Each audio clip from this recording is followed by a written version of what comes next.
இல்லை, டாஸ்மாக் சம்பந்தப்பட்ட வழக்கு ஏற்கனவே உங்களுக்கு தெரியும். இடி வழக்கு சம்பந்தமாக சோதனைகள் செய்யப்பட்டு உச்சநீதிமன்றத்தில் அந்த வழக்கு நிலுவையில் இருக்கு. அந்த அந்த வழக்கு நிலுவையில் இருக்கும் போதே இப்போ தமிழ்நாடு அரசு நம் காவல்துறை இந்த மாதிரி ஒரு வழக்கை பதிவு செய்ததாக சொல்லியிருக்காங்க. இனி நான் சட்ட வல்லுநர் எங்களுடைய மூத்த வழக்கறிஞரோட கலந்து பேசி இது குறித்து அடுத்த கட்ட நகர்வு குறித்து முடிவெடுக்கும். மடியில கனம் இல்லை, வழியில் பயம் இல்லை. அதனால எந்த வழக்கா இருந்தாலும் சரி, எப்படிப்பட்ட சோதனையா இருந்தாலும் சரி, நாங்கள் நேராக நின்று தைரியமா எதிர்கொள்வதற்கு தயாரா இருக்கோம். அதைத்தான் எங்களுடைய கழக தலைவர், எங்களுடைய போட்டுதலுக்குரிய மாண்பு தளபதி அவர்கள் எங்களை உருவாக்கியிருக்காங்க. அதுபடிதான் நாங்கள் நெஞ்சுரத்தோட நிற்போம். சந்திப்போம் சார். சோதனைகள் சந்திச்சு தானே ஆகணும். தைரியமா சந்திப்போம், சோதனைகளை எதிர்கொள்வோம், சோதனைகளை வெற்றி பெற்று வருவோம்.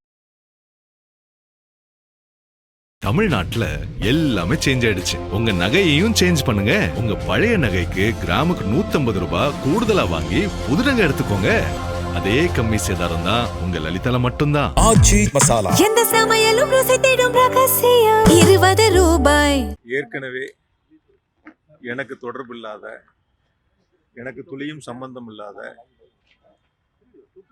என் மீது புகாரிலும் எஃப்ஐஆரிலும் என் பெயர் இல்லாத சூழலில் விசாரணை என்ற பெயரில் என்னுடைய பெயரை இணைத்து ஒரு வழக்கின் மூலமாக, அந்த வழக்கின் மூலம் நான் நீதிமன்றத்தில் முன்ஜாமீன் பெற்று தொடர்ந்து காலையும் மாலையும் காவல் நிலையத்தில் கையெழுத்திட்டு வருகின்றேன். இன்று காலை நான் தங்கியிருக்கக்கூடிய அறைக்கு காவல்துறை வருகை தந்து சோதனை செய்ய வேண்டும் என்று என்னிடத்திலே சொன்னார்கள். தாராளமாக நீங்கள் சோதனை செய்து கொள்ளுங்கள் என்று என்னுடைய அறையை திறந்து விட்டேன். அவர்கள் முழுமையாக இருந்து சோதனை செய்து அந்த சோதனையின் அடிப்படையில் எந்தவித ஆவணங்களும் இல்லை என்பதை எழுத்துப்பூர்வமாக கொடுத்து என்னிடமும் கையெழுத்து பெற்று அவர்களும் கையெழுத்திட்டு எனக்கு ஒரு நகலையும் வழங்கி சென்றிருக்கின்றார்கள். சார், மொத்தம் உங்களுக்கு தொடர்பான இடங்கள்ல, வீட்டில், கரூர்ல, தொழில் பண்ண இடத்து சார்ந்து இருக்கக்கூடிய இடங்கள்ல சோதனை பண்றாங்க. இதுக்கு முன்னாடி அமலாக்கத்துல சோதனை பண்ணியிருக்காங்க. இப்போ மீண்டும் லஞ்சத்துறை சோதனை பண்றாங்க. இதை எப்படி பாக்குறீங்க? அதாவது இப்போ 10:30 மணிக்கு நான் கையெழுத்து போட்டிருக்கணும், போடலை. பட் அவங்க சோதனைக்கு வந்ததுனால நான் போடலை. இப்போ சோதனை முடிஞ்ச உடனே அவங்க புறப்பட்டோடனே நான் இப்போ கையெழுத்து போட வந்துட்டேன்.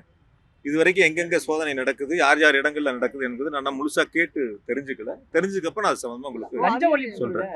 வழக்கு பதிவு பண்ணிருக்காங்க. அதே மாதிரி முன்னாள் எம்டி உட்பட ஒரு 4 பேர் சொல்றாங்க. வழக்கு பதிவு பண்ணதுக்கான நோக்கம் இல்லை, டாஸ்மாக் சம்பந்தப்பட்ட வழக்கு ஏற்கனவே உங்களுக்கு தெரியும். இடி வழக்கு சம்பந்தமா சோதனைகள் செய்யப்பட்டு உச்சநீதிமன்றத்தில் அந்த வழக்கு நிலுவையில் இருக்கு. அந்த வழக்கு நிலுவையில் இருக்கும் போதே இப்போ தமிழ்நாடு அரசு நம் காவல்துறை இந்த மாதிரி ஒரு வழக்கை பதிவு செய்ததாக சொல்லியிருக்காங்க. இனி நான் சட்ட வல்லுநர் எங்களுடைய மூத்த வழக்கறிஞரோட கலந்து பேசி இது குறித்து அடுத்த கட்ட நகர்வு குறித்து முடிவெடுக்கும். எல்லாருமே என்ன சொல்றாங்க?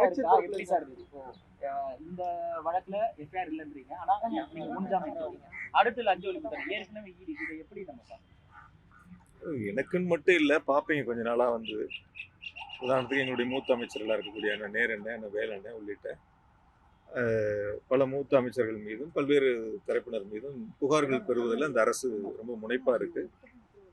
ரொம்ப நாள் பார்ப்போம் எப்படி போகுது என்னன்ட்டு. என்னை பொறுத்த வரைக்கும் நான் உங்ககிட்ட ஒன்று தெளிவாக சொல்கிறேன். மடியில கனம் இல்லை, வழியில் பயம் இல்லை. அதனால எந்த வழக்கா இருந்தாலும் சரி, எப்படிப்பட்ட சோதனையாக இருந்தாலும் சரி, நாங்கள் நேராக நின்று தைரியமாக எதிர்கொள்வதற்கு தயாராக இருக்கோம். அதைத்தான் எங்களுடைய கழக தலைவர், எங்களுடைய போட்டுதலுக்குரிய மாண்பு தளபதி அவர்கள் எங்களை உருவாக்கியிருக்காங்க. அதுபடிதான் நாங்கள் நெஞ்சுரத்தோட நிற்போம். சந்திப்போம் சார். சோதனைகள் சந்திச்சு தானே ஆகணும். தைரியமா சந்திப்போம், சோதனைகளை எதிர்கொள்வோம், சோதனைகளை வெற்றி பெற்று வருவோம். இப்ப இருக்கக்கூடிய அமைச்சர்கள் பார்ட்டி ஃபண்ட் ஒரு முகம் போனுச்சு, அதை தடுக்கத்தான் தொடர்ந்து நாங்க லஞ்சத்துறை மூலமா சோதனை செய்யற அப்படின்னு ஒரு தகவல் சொல்றாங்க. இதெல்லாம் சட்டமன்றத்திலேயே பேசப்பட்டு எங்களுடைய எதிர்க்கட்சி தலைவர் மிக தெளிவாக அதற்கான விளக்கங்களையும் கேட்டிருக்காங்க. இது பொதுவெளியில் அவங்க பேசுறது, பொதுக்கூட்டத்தில் பேசுறது, அவங்களுடைய சமூக வலைத்தளம் பதிவிடுறதெல்லாம் கேள்வி கேட்டு நம்ம அதுக்கு பதில் சொல்ல வேண்டிய அவசியம் கிடையாது. அதனால இன்னைக்கு நடந்திருக்கக்கூடிய சோதனைகளை பொறுத்த வரைக்கும் நான் எங்களுடைய வழக்கறிஞரோட பேசி அடுத்த கட்ட என்ன நடவடிக்கை எடுக்க போறோங்கிறத நாங்க செய்ய போறோம்.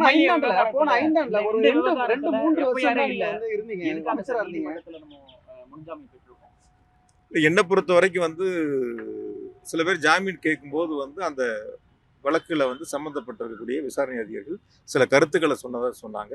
அது இல்லாம தேடி வந்ததுனால எனக்கு வீட்டுல சம்மன் கொடுத்தாங்க இல்லையா, அதனால அந்த சம்மன் அடிப்படையில தான் நான் போய் முன்ஜாமீன் கேட்டு வாங்க. கடந்த 5 ஆண்டுல திரும்ப இதெல்லாம் முடியட்டும், இன்னும் அவசரம் இல்லை, டைம் இருக்கு. பொறுமையா நம்ம வந்து என்னென்னலாம் தொடர்ந்து வருதுன்னு பார்ப்போம். பார்த்து நம்ம சட்டப்படி எப்படி எதிர்கொள்றோங்கிறது நான் உங்களையும் சந்திக்கிறேன். கடந்த 5 ஆண்டுல நன்றி. போதும், இன்னைக்கு போதும், 2 போதும். வருஷம் தான் நீங்க வந்து அமைச்சரா தமிழ்நாட்டுல எல்லாமே சேஞ்ச் ஆயிடுச்சு. உங்க நகையையும் சேஞ்ச் பண்ணுங்க. உங்க பழைய நகைக்கு கிராமுக்கு 150 ரூபாய் கூடுதலா வாங்கி புது நகை எடுத்துக்கோங்க.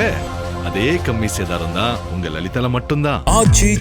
எந்த சமையலும் ருசி தேடும் ரகசியம் 20 ரூபாய்.